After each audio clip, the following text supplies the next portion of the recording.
La puerta del bar vibró 2 veces antes de cerrarse por completo. Afuera, a las 22:41, la brisa del este arrastraba polvo seco entre los coches mal estacionados, y el foco más cercano tardaba casi 3 segundos en parpadear después de encenderse. El sensor tenía una zona ciega hacia el último rincón del aparcamiento, un triángulo de oscuridad entre la verja oxidada, el seto muerto y el contenedor de reciclaje mal cerrado. Allí se detuvo el Hyundai Veloster blanco, sin luces, con el motor aún encendido. Brandon Ames bajó el escalón de concreto con una mano en el bolsillo y otra cerrada en torno a su teléfono. El sudor en la nuca le marcaba la camiseta en forma de media luna. Miró una vez hacia el final del lote, como si dudara, y luego continuó sin girar la cabeza. La mujer al volante no se movió. Desde el bar, la música seguía vibrando a través de los paneles de madera fina, pero al cruzar la línea del tercer farol roto, todo quedó amortiguado. La acústica del aparcamiento funcionaba como una esclusa. Una vez dentro, ya no se escuchaba la ciudad. A 7 metros de distancia, el supervisor de Brandon se apoyó en el marco de la puerta trasera. Había salido a fumar y fingía revisar su reloj. No pudo ver el rostro de ella. Solo alcanzó a registrar el gesto preciso con que Brandon tiró el cigarro, pisó la colilla y se agachó para entrar en el coche. A las 22:43, el Hyundai dio marcha atrás en silencio, con los faros aún apagados. La cámara del bar no captó nada. Su campo visual terminaba justo en el segundo poste, el que tenía la señal de prohibido aparcar. Esa zona ciega ya había sido mencionada en 3 denuncias por robos menores durante el verano. Nadie la corrigió. El coche tomó la salida lateral y dobló hacia la autopista sin pasar por la calle principal. No hubo testigos adicionales. El sistema de lectura de matrículas en el acceso norte estaba temporalmente inactivo por mantenimiento técnico. El último punto de control efectivo quedaba a 9 kilómetros. Una gasolinera de autoservicio con cámaras en la entrada, el surtidor central y el interior de la tienda. El vehículo entraría allí 19 minutos más tarde. En la base de datos de emergencias, el nombre de Brandon no aparecería hasta 72 horas después. En ese instante, solo era un hombre saliendo del bar un jueves por la noche, montando en un coche no registrado, hacia una dirección que nadie conocía. La botella de agua que compró después todavía conservaba la etiqueta entera cuando fue hallada, 3 días más tarde, junto a un canal de riego seco en el Parque Nacional de Colville. La luz del pasillo no encendía al primer intento.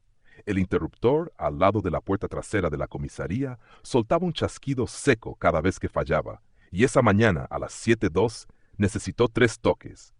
El parpadeo intermitente del fluorescente proyectó una sombra irregular sobre el suelo encerado, y justo en el borde, entre la cinta rota del archivo y el viejo ventilador de torre, sobresalía una caja mal cerrada.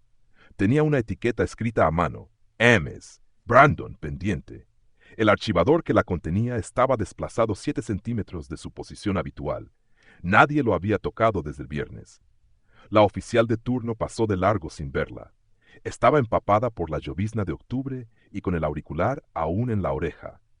En la sala de incidentes el ventilador seguía girando con un zumbido disonante. Dentro del sobre Manila, 3 copias impresas del reporte preliminar marcaban en rojo las horas exactas en que el móvil de Brandon se desconectó. 23:07 sin geolocalización, 23:14 sin datos, 23:23 apagado o en modo avión.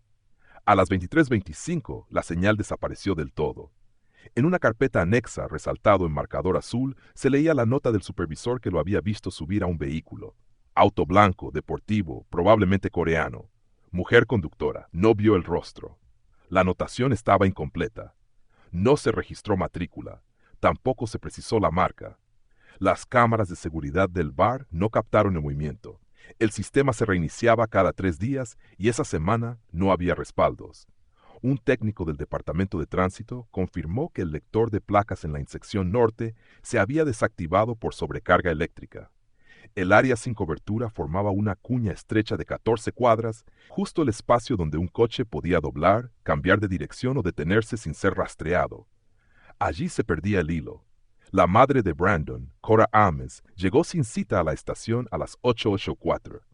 Llevaba consigo una lista manuscrita con nombres, fechas y 2 impresiones de redes sociales. Había encontrado una publicación antigua, de hace más de una década, con un perfil etiquetado junto al nombre de su hijo. La mujer en la imagen tenía el mismo rostro que el boceto incompleto descrito por el testigo. Nombre de usuario, Shesmaran85, ubicación, desactivada. La oficial de recepción encontró el nombre en las bases activas. El perfil había sido eliminado. El rostro, una captura borrosa con filtros antiguos, fue enviado a análisis de reconocimiento facial. En paralelo, se rastreó la última ubicación completa del teléfono de Brandon, un cruce secundario en las afueras, cerca del límite con el distrito industrial. Esa coordenada coincidía con una reserva de casas temporales listadas en Airbnb. La solicitud judicial llegó esa misma tarde. 3 propiedades coincidían por zona y fechas. En una de ellas, un código de reserva estaba a nombre de Jessica Maran. El acceso había sido validado por llave digital el jueves a las 18:31. La estancia registrada, una sola noche. En el formulario, Jessica no reportó acompañante. En la sección de contacto, un número celular con prefijo de Virginia permanecía activo. El dueño de la propiedad respondió el mensaje automatizado a las 22:52. Confirmó que efectivamente una pareja joven había ocupado la casa ese día. El coche era blanco. El hombre tenía tatuajes visibles en el antebrazo izquierdo. La descripción coincidía. El historial de acceso digital al inmueble reveló una entrada a las 18:31 y una salida sin cierre automático a las 6:08 del día siguiente. La puerta principal quedó entreabierta durante 7 minutos antes de cerrarse sola. El sensor registró humedad en el felpudo. A las 6:15, una cámara privada ubicada a 3 manzanas captó el mismo vehículo girando hacia el noroeste, en dirección al Parque Nacional. El tiempo entre la salida de la casa y esa imagen fue de 7 minutos exactos. El margen sugería una parada breve. El destino final aún no figuraba en el sistema. Las próximas imágenes aparecerían dentro de la zona forestal y no llegarían a tiempo. Para entonces, ya sería otro departamento el que tuviera la custodia del caso. En el respaldo parcial de la app de reservas, la dirección IP usada para confirmar la reserva coincidía con un hotel en Arlington. Las trazas comenzaban a cerrarse. El nombre ya no era hipotético. Jessica Maran existía y había estado allí. El canal de drenaje apenas murmuraba bajo la capa de hojarasca húmeda. A las 10:49, el reloj biológico del bosque seguía encajado en la bruma del amanecer. Sin viento, sin pájaros, solo el goteo intermitente desde las ramas más altas, marcando intervalos irregulares sobre la capota del coche. A 15 metros, en la línea difusa entre el sendero de grava y la maleza, brillaba un cilindro metálico deformado. Era una botella de agua de aluminio, aún con etiqueta. A 1 metro de ella, semienterrado en barro fresco, asomaba el borde de una suela negra. El agente forestal la vio desde la pendiente, sin bajar del vehículo. Había llegado siguiendo un aviso por vertido ilegal de residuos. Detuvo el motor, abrió la puerta sin apagar las luces y encendió el foco portátil. La neblina difractaba el haz como una película lechosa. En cuanto bajó, su bota se hundió casi 4 centímetros. Avanzó 3 pasos. A la izquierda, en un hueco entre piedras, apareció el contorno incompleto de un brazo. El resto estaba oculto bajo ramas rotas y una lona plástica descolorida. Los primeros en llegar fueron los agentes de patrulla. La lluvia fina comenzó a las 11:17. No hubo cobertura móvil durante los primeros 10 minutos. El acceso más cercano para vehículos quedaba a casi 1 kilómetro. El traslado del cuerpo implicó cargar la camilla cuesta arriba por un sendero irregular de piedra volcánica, flanqueado por raíces expuestas. No se movió nada más en el claro. En la escena se recogieron 5 elementos con valor potencial: la botella, una colilla parcialmente mojada, un mechón de cabello adherido a un arbusto bajo, una marca de arrastre con huella parcial y un fragmento de tela sintética de color gris. Las coordenadas fueron registradas por GPS con un margen de error de 3,7 metros. El equipo forense marcó cada punto con estacas numeradas y fotografías seriadas. El reconocimiento se confirmó en el depósito judicial: tatuaje en el antebrazo izquierdo, cicatriz en la clavícula, prótesis dental parcial. Brandon Ames, 31 años, desaparecido 4 días antes. Causa preliminar de muerte: herida única en la base del cráneo, trayectoria de atrás hacia adelante a corta distancia. No se encontraron casquillos. No había señales de lucha. El análisis posterior revelaría restos de 2 ADN distintos sobre la botella de agua. Uno correspondía a la víctima, el otro a Jessica Maran. La cadena de custodia se mantuvo intacta desde el levantamiento hasta el laboratorio. Los datos del celular de la sospechosa, obtenidos por orden judicial, indicarían proximidad geográfica en el mismo intervalo de tiempo. A las 11:42, mientras la cinta amarilla se extendía entre los árboles y el primer dron sobrevolaba el perímetro, un rastro de neumáticos aún fresco comenzaba a desdibujarse bajo la lluvia. El patrón de huella coincidía con un modelo compacto de fabricación asiática, blanco, la misma descripción que aparecía en la declaración del supervisor del bar, la misma que usó Jessica para reservar el Airbnb 3 días antes. El ventilador de techo giraba con un leve desequilibrio, emitiendo un golpeteo cíclico que marcaba el tiempo cada 4 segundos. A las 16:03, la luz del oeste proyectaba una línea oblicua a través del ventanal del segundo piso, tocando apenas el borde de una maceta seca. En esa franja de sombra, la pantalla del portátil seguía abierta, mostrando la publicación más reciente de Chesmaran 85, una foto frente a un espejo manchado, recién tatuada, con la leyenda «Fin de semana necesario». El icono de geolocalización no estaba activo. El perfil, aunque público, había sido vaciado 2 semanas después. El equipo técnico cruzó los metadatos de la imagen con registros de torre celular y tráfico de red. El archivo original había sido subido desde un dispositivo vinculado a una IP registrada en Michigan. La ruta digital comenzaba en Toledo, cruzaba hacia el norte y se estabilizaba en Arlington días más tarde. En ninguno de los tramos hubo señales de evasión. La línea era continua, como si nada hubiese ocurrido. Los agentes a cargo establecieron vigilancia discreta en el edificio donde vivía. El buzón tenía el nombre completo en el adhesivo: Jessica Maran, letra clara, sin abreviaturas. Las cámaras de seguridad del vestíbulo registraban entradas y salidas regulares, bolsas de supermercado, ropa de gimnasio, cajas de paquetería. Ninguna alteración en la rutina, ningún intento de desaparecer. Durante las siguientes semanas, el vehículo blanco, coincidente en modelo con la escena del bosque, fue identificado 3 veces saliendo del estacionamiento subterráneo. En 2 ocasiones, el recorrido terminó en un salón de estética. En la tercera, en una librería local. El patrón de movilidad sugería permanencia. No se borraban rastros. Mientras tanto, la orden judicial para registro aún no había sido autorizada. La fiscalía solicitó más elementos. Las muestras genéticas coincidían, pero no había testigos directos.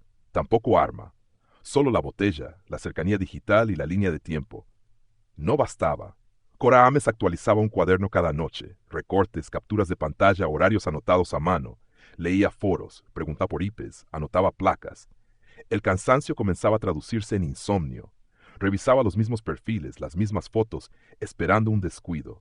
A las 18:12 de un jueves, la sospechosa publicó una historia desde la terraza de un café en el centro. Luz tenue, copa de vino, fondo desenfocado. En el reflejo de la ventana, ampliado por un filtro, se intuía una figura que no era la suya. Alguien fuera de foco, con gorra oscura, parcialmente girado. La imagen fue capturada, archivada, referenciada. Las ventanas del sistema empezaban a cerrarse. Pero ella seguía allí, intacta. No huía, no respondía, no decía nada. En la puerta de su apartamento una alfombra con la palabra Welcome seguía en su sitio. A su lado, una caja de cartón húmeda comenzaba a hundirse con la lluvia. Dentro sobresalía una funda plástica translúcida, el contorno de una camiseta negra aún doblada. La etiqueta decía talla M, sin abrir, sin uso. El archivador gris emitía un chasquido seco cada vez que se abría el cajón inferior. A las 3:26, en la cocina apenas iluminada por la lámpara del microondas, la carpeta desclasificada estaba otra vez sobre la mesa. El borde derecho estaba manchado con una gota seca de café. En la esquina superior, resaltado con marcador verde, se leía «Archivo cerrado, falta de elementos incriminatorios». Bajo esa línea, una fecha, 17 de julio de 2017. El sello estaba torcido. A nadie pareció importarle. El ventilador de la nevera vibraba a intervalos, como un zumbido nasal que se detenía durante 5 segundos y volvía. En ese silencio intermitente, Cora repasaba las mismas páginas por 4ª vez. El informe policial tenía 6 folios mal escaneados, sin firma digital. En la descripción de hechos, el nombre de Brandon aparecía una sola vez, en el párrafo central, como parte de una relación de contexto. La denunciante no solicitó orden de alejamiento. No hubo investigación formal. El caso se archivó a los 22 días. Fuera, la lluvia comenzaba a golpear el plástico del tejado con una cadencia errática. Las luces del porche parpadeaban cuando el viento cruzaba el tendido eléctrico. En esa casa el pasillo hacia el garaje siempre quedaba en penumbra por un tubo fluorescente mal instalado. Cora evitaba pisarlo. Tenía la costumbre de apoyarse en la pared izquierda y contar los pasos. 5 hasta la esquina, 2 más hasta la puerta. Había impreso mapas, había marcado coordenadas, tenía una libreta con direcciones cruzadas entre plataformas de alquiler temporal, registros civiles y directorios de exmilitares. Había tardado 2 semanas en confirmar el domicilio. Había comprado el billete en efectivo. Todo estaba dentro de una bolsa con cremallera, junto a una fotografía de su hijo doblada por la mitad. En la parte trasera, a lápiz, la fecha del último cumpleaños. John dormía desde las 22:10. No preguntó. Habían dejado de hablar del caso hacía meses. No le sorprendió verla tomar las llaves a esa hora, ni oír el coche encenderse en silencio. El sonido de la puerta principal cerrándose despacio, sin portazo, era ya parte del paisaje nocturno. La ruta hasta Washington duraba 14 horas por carretera, sin detenerse. Cora programó el GPS sin sonido. Llevaba la dirección escrita en un papel en mayúsculas. La tenía memorizada. En el asiento del copiloto, dentro de una funda negra, viajaba el arma heredada de su padre, limpia, descargada, envuelta en un pañuelo. A su lado, una caja con 6 proyectiles, aún en blister. Nunca la había usado. Había visto tutoriales, había leído los manuales. El plan no tenía bordes definidos. Solo un impulso sostenido por semanas de vigilia y la certeza de que nadie más haría nada. El nombre de Jessica seguía sin aparecer en las bases penales. La investigación no avanzaba. Los informes se detenían en los mismos puntos. En la pantalla del teléfono, la última publicación de ella mostraba un amanecer con filtro cálido y la frase «vuelta a la rutina». La mañana del sábado, al llegar al suburbio de casas idénticas en hilera, Cora aparcó al final de la calle. El motor siguió encendido 2 minutos. No había lluvia. El cielo estaba limpio, casi metálico. Desde el asiento trasero, abrió la bolsa. Sacó la gorra de mensajería, la chaqueta sin logotipo, la caja rectangular envuelta en cinta. La pistola, desmontada, iba adentro, camuflada entre plástico de burbujas y papeles de revista. A las 08:57 comenzó a caminar hacia la puerta equivocada. Los números en la fachada eran idénticos, excepto por una letra borrada en la señal del buzón. El error ya estaba hecho. Al otro lado, una mujer que no conocía la esperaba con gesto desprevenido. El arma salió del embalaje sin atasco. 2 detonaciones rompieron el silencio de la calle en menos de 3 segundos. La bolsa cayó al suelo. La gorra se deslizó por el bordillo. Desde 3 casas más allá, una cortina se movió. Un perro comenzó a ladrar. Cora corrió sin mirar atrás.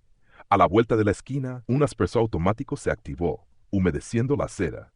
El agua no lavó la sangre, solo la desplazó hacia la rejilla.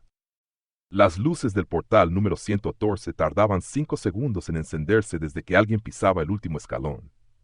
A las 07:46, cuando el sensor se activó, el haz amarillento rebotó sobre la tapa metálica de un paquete rectangular envuelto con cinta adhesiva gris. La mujer que lo sostenía llevaba gorra de mensajería y una chaqueta negra sin logotipos. El paquete parecía ligero, pero sujetándolo con ambas manos. Tenía los nudillos tensos, marcados. La cámara del timbre no funcionaba. Se había reportado como inactiva en octubre. Nadie la reparó. La calle estaba en silencio. El aire de febrero olía a plástico mojado y hoja marchita. A lo largo de la acera la escarcha persistía en las sombras más densas. El coche permanecía encendido, 2 casas más abajo, con el copiloto leyendo algo en su teléfono. Desde el umbral el sonido del motor no llegaba. Solo se oía el crujido leve de los nudillos al ajustar el agarre. Cuando la puerta se abrió, fue con un chasquido limpio. La mujer al otro lado del marco vestía una bata clara. No mostró sorpresa. Tampoco retrocedió.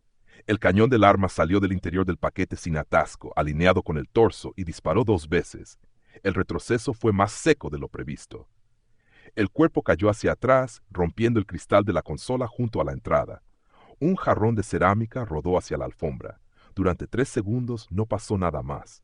La atacante bajó el escalón, giró a la derecha y comenzó a caminar. Al fondo, el coche ya no estaba. Una alarma vecinal se activó 15 segundos más tarde, tras un grito ahogado en la acera contigua. El primer testigo llamó al 911 a las 07:51. La descripción fue vaga. Una mujer, ropa oscura, llevaba una caja. La policía llegó a los 9 minutos. Una unidad K9 localizó a la sospechosa en un descampado de mantenimiento detrás del centro comunitario. El charco de lluvia estancada reflejaba el cielo pálido, su silueta recortada contra una valla oxidada. Tenía la pistola en la mano izquierda, el brazo extendido hacia el suelo. No intentó correr. Tampoco habló. Cuando la orden de detención se formalizó, la mujer del domicilio seguía con vida. Estaba en cirugía. No conocía a Cora Ames. Nunca había oído el nombre Brandon. La dirección correspondía al mismo número, misma calle, pero la letra en el buzón, la que el tiempo había borrado, era una B. El registro original indicaba una A. A las 09:02, el médico forense recibió la llamada para preparar la sala 2. A las 9:04, la radio de patrulla informó que la sospechosa había caído en custodia por herida autoinfligida. No se recuperaría. La caja, aún con cinta gris, permanecía en el suelo de la escena. Dentro, bajo un sobre acolchado y fragmentos de papel arrugado, había una foto rota por la mitad. Una fecha escrita a lápiz apenas se leía: 2 de diciembre. El reloj del tribunal marcaba las 11:58 cuando la señal del ascensor sonó por tercera vez. La sala 4B, en el segundo piso, tenía una filtración en el techo justo encima de la fila de los bancos vacíos. Una gota caía cada 37 segundos sobre la esquina de una carpeta olvidada, empapando la cubierta sin que nadie la retirara. En el expediente estaba grapada la transcripción de una declaración no jurada. La acusada, Jessica Maran, admitía el disparo. La firma era breve, inclinada hacia la derecha, sin fecha. La sesión de ese día no incluía testigos, tampoco prensa, solo abogados, una jueza y el sonido sordo del sistema de ventilación empujando aire a través de un conducto metálico mal aislado. Afuera, el pavimento hervía bajo un sol pálido, y las ventanas de la sala reflejaban más el cielo que el movimiento de la calle. La fiscalía aceptaba el acuerdo: homicidio en segundo grado con atenuantes. La acusada no buscaría reducción ni libertad condicional anticipada. El plazo comenzaría desde el día de su detención. Había pasado más de un año. Ninguna de las partes mencionó a Cora Ames. Su nombre aparecía en los documentos de investigación como testigo fallecida. No era parte del proceso. El motivo declarado para el crimen fue un hecho de 2017. La defensa presentó una copia de un informe de denuncia archivado sin curso, una hoja escaneada con baja resolución, donde se detallaba un incidente sin resolución. La coincidencia temporal era vaga. No hubo pruebas forenses. No hubo testigos. El presunto agresor estaba muerto. La jueza leyó los términos sin inflexión. Al fondo, una mujer con mascarilla y cabello recogido observaba en silencio. Era Sara, la expareja de Brandon. Había llegado sola, sin anunciarse. No tenía intención de hablar. No reconocía en esa sala la historia del hombre con quien había criado 2 hijos. No comprendía los silencios acumulados. Solo observaba.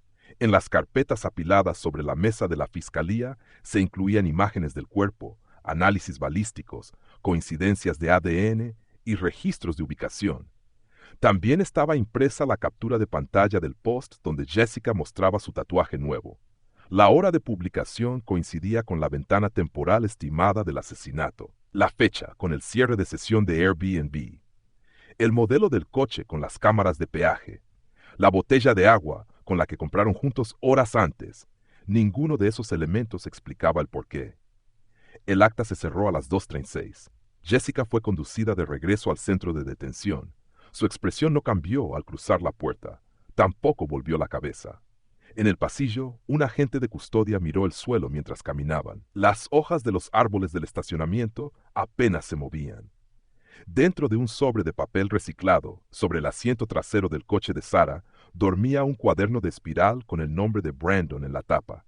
Lo había recogido del cajón de su hijo mayor la semana anterior. En la primera página había un dibujo mal hecho de una fogata, 3 nombres en forma de círculo y debajo una palabra escrita con letras grandes: invierno. El frío entró sin sonido, colándose bajo la puerta de metal justo a las 6:14. En el módulo 3 del centro penitenciario, la humedad condensaba en las esquinas de los muros, dejando marcas oscuras que tardaban días en secarse. El sistema de calefacción llevaba semanas sin funcionar en esa ala. La interna número 71-493 se sentó en la litera inferior, con las piernas cruzadas y la espalda recta. Sobre la repisa de concreto, alineadas con una precisión que no parecía mecánica, descansaban tres cosas: un cepillo de dientes desgastado, una fotografía familiar con las caras recortadas y un sobre doblado con el nombre Brandon escrito en minúsculas. Los lunes no había visitas.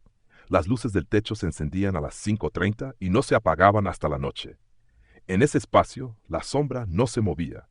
La cámara de vigilancia en la esquina posterior tenía un ángulo muerto justo debajo de la rejilla de ventilación. Lo sabían todas. Nunca se dijo en voz alta. En el otro extremo del estado, la escuela a la que asistían los hijos de Brandon volvió a clases ese mismo día. Los pupitres habían cambiado de aula. Las mochilas nuevas aún olían a plástico. Sara los dejó en la puerta a las 07:58. Esperó a que cruzaran el umbral y luego se quedó dentro del coche con el cinturón abrochado y el motor encendido. No había música. Solo el roce del aire acondicionado sobre el parabrisas empañado. En el asiento trasero, una caja de cartón mal cerrada contenía los últimos objetos que quedaban del cuarto de Brandon: un cuaderno con dibujos, 2 discos duros sin etiquetar, una linterna portátil y una hoja suelta con la letra de una canción sin terminar. Ninguno de esos objetos tenía valor legal. Ninguno servía para entender lo que había pasado. La prensa había dejado de cubrir el caso. La sentencia no se apeló. La víctima no fue rehabilitada ni refutada. El crimen quedó validado, no explicado. En los foros de justicia informal, el nombre de Jessica aparecía vinculado a términos contradictorios: víctima, vengadora, asesina, superviviente. Ninguno bastaba. Ninguno se sostenía del todo. El padre de Cora, en un asilo de Spokane, no supo nunca lo que su hija había hecho. Pensaba que aún trabajaba en el hospital. Seguía preguntando por ella cada jueves. Las enfermeras habían dejado de corregirlo. En la celda 3, Jessica guardó el sobre dentro del colchón, entre la espuma rota y la tela rasgada. No tenía destinatario. No había sello. La palabra escrita a lápiz ya estaba desdibujada. A las 7:02 comenzó a sonar la alarma de rutina. Los pasos del guardia se acercaban por el pasillo de azulejos. Afuera, la escarcha seguía cubriendo los bordes de las rejas con una capa opaca de hielo blanco. No se derretiría hasta entrada la tarde. Gracias por ver. Si te gustó esta historia, suscríbete al canal. Te esperan muchas historias interesantes y sorprendentes. Hasta pronto.